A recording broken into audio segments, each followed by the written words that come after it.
Here are some feminine names that were in the top 1,000 most popular baby names in 1925 that haven't ranked in over 50 years that I think have the potential to make a comeback. Eveline hasn't ranked since 1926. This is a French and Dutch name that actually has a few alternate pronunciations depending on the origin, so Eveline, Eveline, or even Evelina.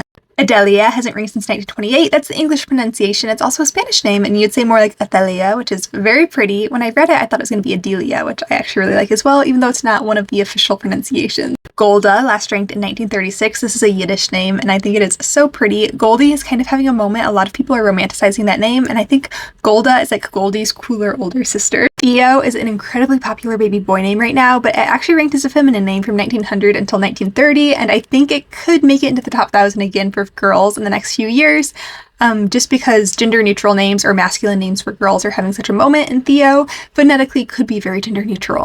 Lulu last ranked in 1930, and this is an English and German name that's usually like a diminutive of Louise or Lucille, but it's also an Arabic name that's a standalone name that means pearls. And I think Lulu is so cute, and I can see people gravitating towards it again. Celestine is an English name that means of the sky or heavenly, and if you add an accent over that first E, it turns into a French name with a slightly different pronunciation but the same meaning.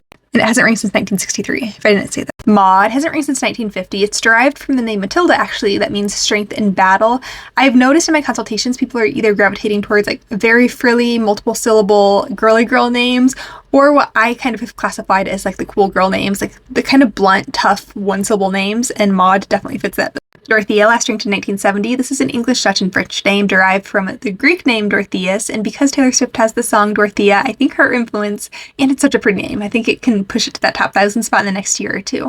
And finally, Imagin hasn't ranked since 1955. This is a variant of the name Imagin that means maiden. I think it's very pretty, and it's similar enough to like the popular name Emily that I could see people grasping onto it. It just needs maybe a celebrity to use it or something for it to take hold. All right, let me know which ones you liked, which ones you didn't, how you feel about them, which ones you think have the potential to ever rank again. I hope everyone's having a good day.